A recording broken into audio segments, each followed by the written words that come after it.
Carl here again. Friday morning, quite nice out, a little overcast. I have these wee conversations, these wee thoughts, usually while I'm at work, while I'm doing stuff, while I'm out having a run. And as I explore them and examine them, I see them more clearly. And then I share them. So that's what we're doing. So at this moment in time, I want to talk to you about one of my favorite little ideas. That favorite little idea is the idea of ego. Yeah, we're back at this one. And this morning I wanted to just give a quick chat about where does ego come from? And what is ego? And why does it have such a bad rep? Where does ego come from? Does it come from our mind? Well, not really, because ego, by definition, is the set of habits, behaviors, emotions, thoughts that protect us and help us survive. But it's also the group of instincts that has been helping us to survive since long before we were conscious thinking beings. So it's that group of instincts which we later on, as thinking animals, added a layer to. And that layer was the layer of conscious thought overlaid on the unconscious ego. And that's basically what ego is. It's the unconscious part of us that tells us how to survive, because that is ego's sole purpose. It's to make sure that we do survive and that we reproduce so that our continuance is guaranteed. Our genetic material will be passed down. So that's what ego decides for us. It decides that I'm going to do whatever I have to keep you safe. So in that, ego is born in the body. Ego is born from the fear of death. That's the very first fear that any animal has in its environment, is dying, getting killed. So everything that can be done to prevent that will be done to prevent that. So where do we go from there? We now know that then that ego's in the body. It's that group of instincts that says, if I burn my hand, the body tells the mind, don't do that again. Remember that, store it, because we want to make sure that doesn't happen again. We need to protect ourselves. Mostly the body says, I want to protect me. I'm not too interested in the mind. I want to protect the organism, the physical self, the unconscious part. The mind then takes all its information and all its cues from the body. Every sense I've got is a physical sense. Sight, hearing, smell, taste, touch. That's the body telling the mind what the world is. So in that, the body takes seniority in the hierarchy at that particular time. The mind then processes all the information and determines what to do with it. But the mind is conditioned by culture, by ego, and therefore the mind makes decisions that become habits, and habits and behaviors become more deeply embedded into what we call ego.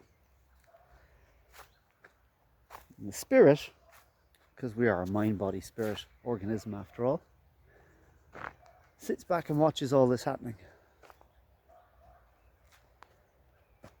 So the body acts out of fear.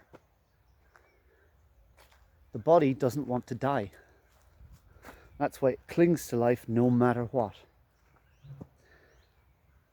It will even endure a certain degree of brain damage, because that's physical body. The mind, the consciousness is embedded in this physical vessel, but it's not the physical vessel, is it? So when we're looking at this, we've got to see it as the fear that the body has of dying is what creates our ego. And if that's true, then learning not to fear dying is the ultimate way of teaching our ego, of training it. Can't, as we have talked about before, just ignore it, just get rid of it. You're not transcending your ego by teaching it that it doesn't need to fear dying. What you're doing is telling it it's all part of the natural process. The atoms that make you up as a body are not going to be any different. You're still the energy that you are. You just don't have the same consciousness as you will have had. The body will decay and go its way. The consciousness, if quantum physics is right and we can write information into subatomic particles, perhaps then that's where the consciousness is going to lie, if we can write all our consciousness into a subatomic particle. Wouldn't that be a Star Trek-y vibe to have? However, the whole idea then of the body and its fear of dying and death, if we can teach the body that that's the natural process, to accept the natural process, to accept our natural life, then we have a possibility of training our ego into quietness. And this is where the Buddhist idea of letting go, of detachment, comes from. It's not removing yourself from the world, the universe, whatever. It's not removing yourself from society or desire. It's not having no desire. It's in simply accepting that this form will end. This life will end. And to understand that that's okay. It's supposed to.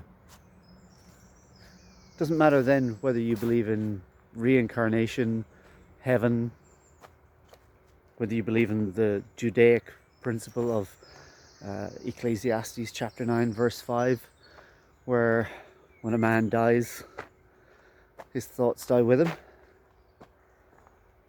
So it doesn't matter what you believe. It doesn't matter if you're an atheist and believe in physics, because physics is moving closer and closer to metaphysics all the time. And they're going to meet in the middle someday, and one or other will explain consciousness, life, death, the hereafter, the what after.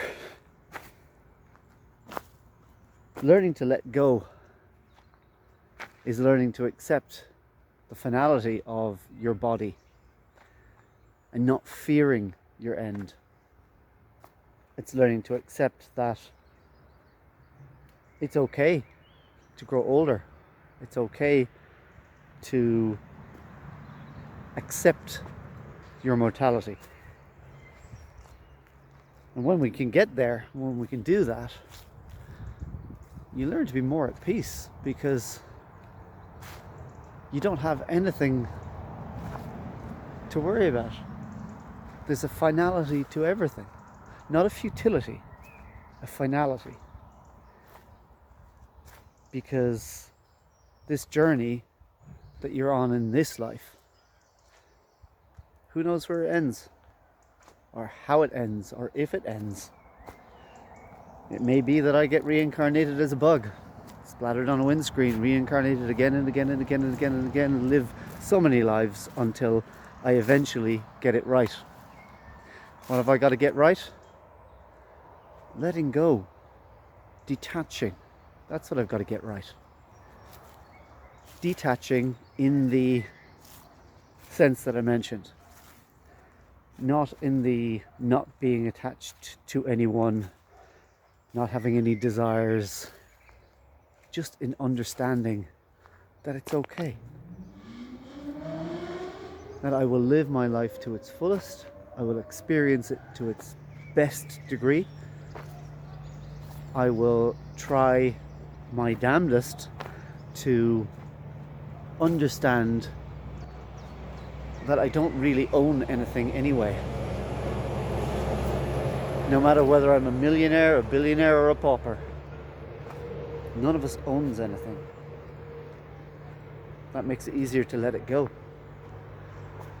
That's why in the Bible Jesus says it's easier for a camel to go through the eye of the needle than for a rich man to enter the kingdom of heaven. It's the rich man's too attached to what he's got and not attached enough to who he is. So that's it. That's ego. That's why of ego. We get such a bad rep because, well, it does an awful lot of bad things to protect us because it makes us self-centered and self-serving. And the way to train it is first to say, everybody is me. Therefore, everything I do must be for the good of everyone first. Then I can do things for the good of myself, because everything I do for everybody else will be good for me. And after that, to teach the body not to fear dying, but to revel in living. And that's my little thought for this morning on a Friday, and I hope you have a great weekend. And we will reconvene at some point. If you do like these, subscribe, share, like, talk about them, have a chat. Talk to you soon.